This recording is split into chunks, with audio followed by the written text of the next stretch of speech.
it's not just what you eat, it's when you eat that's important. And what's been found is that as long as you have that period of hunger in a mouse, so you can feed them every other day, then they can gorge themselves as much as they want, and they do. They eat about 90% of what a mouse having free access to food would eat. But they have the same longevity benefit as a mouse that's always been hungry. And if that's true, what that means is for us is that we can enjoy life as long as we have that period of hunger once a day or maybe twice a week. And I believe the only reason we age. Well, so I've been studying these enzymes, the sirtuins. We have 7 in our bodies. I've been studying them for about 25 years.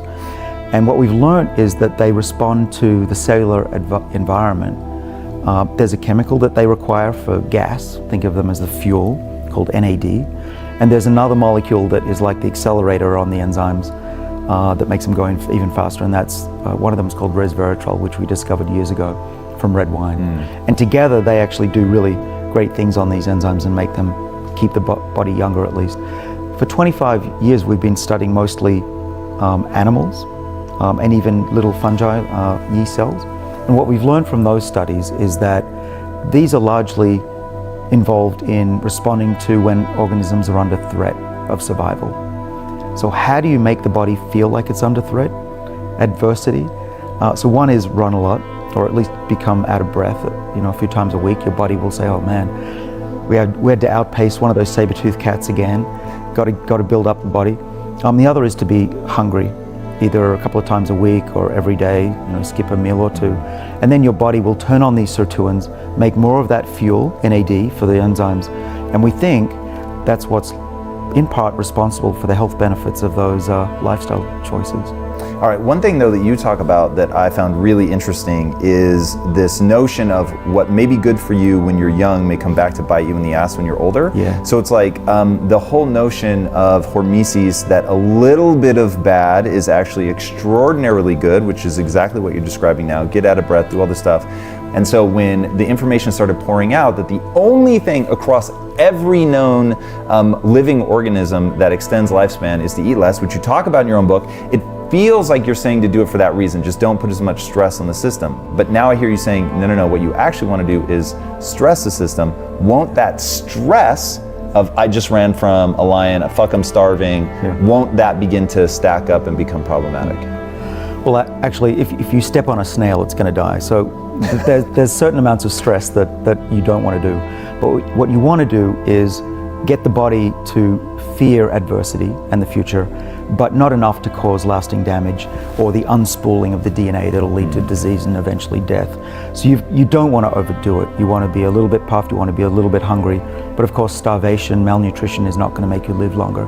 So it's a fine line, and what we've learned from many animal studies and increasing numbers of clinical trials in humans is that you want to pulse it, let the body recover, not constant. We used to make animals go hungry all their lives, and it worked, but it actually works better if you let them recover, and I think that's the secret. Then let's really dive into that. So I'm guessing you're talking about where animals were denied something like 20 to 30% of their caloric intake for very long periods of time. It was extending their life by what, like 30% or something? So super interesting, but you're saying that if their caloric intake over a long period of time is roughly the same as an animal that's just allowed to eat until it's satiated, that if it's done in a pulse pattern of hunger and almost overfeed, they actually have the same benefits as the animal that has a chronic deficit of calories? All right, well, let's be clear. Nobody knows what the perfect diet is, even when it comes to fasting. It's all largely based on rodent studies. So what I can tell you about the rodent studies, which I'm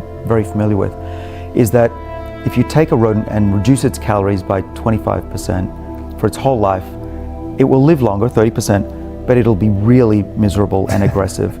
And that's true for us as well. I've tried calorie restriction for about a week and I gave up. I was pretty angry. But what we discovered, my colleagues discovered, is that it's not just what you eat, it's when you eat that's important. And what's been found is that as long as you have that period of hunger in a mouse, so you can feed them every other day, then they can gorge themselves as much as they want, and they do. They eat about 90% of what a mouse having free access to food would eat. But they have the same longevity benefit as a mouse that's always been hungry. And if that's true, what that means is for us is that we can enjoy life as long as we have that period of hunger once a day or maybe twice a week. And I believe the only reason we age, we could live for 1,000 years otherwise. The only reason we age is that our repair systems become complacent.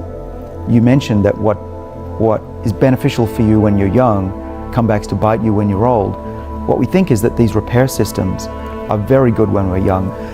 So the idea is, it's called antagonistic pleiotropy, and I think it's right, and that is that we evolve to stay healthy and alive and fit till we're 40, and then the forces of natural selection decline after that because we've essentially bred, we've often had children, but we don't need to stick around beyond that, and building a body that will last 1,000 years is pointless at that, So most species only live as long as they need to reproduce, and then a little bit more. If you're a mouse that could die within 2 years, they only build a body that lasts 2 years. If you're a whale that has no predators, you can live for a couple of 100 years. That makes more sense. Why does the whale live for a couple hundred years? Like, I would say it's pretty safe to say certainly at some point in our past we became a pretty clear apex predator. It's not that things couldn't take us out, but I mean, by and large, obviously look at how far we've come. They didn't. So why would we only live to 40? Is it that whales continue to breed and be useful in that sense? So that's really super interesting, and very few people talk about this. The reason is that we were not at the apex of the food chain until recently. But in a world where we typically would die from starvation or from war, a lot of men didn't make it to 40 because of that, we were at the middle of the food chain. Only now we barely have a chance of dying before 70 or 80 unless we're unlucky. Give us another 5 million years of evolution, we could evolve 200-year lifespans. That's what should happen if evolution continues. A whale has been at the apex for about 30 million years, and they've been allowed to evolve those long lifespans. We are just like them. We share most of their genes.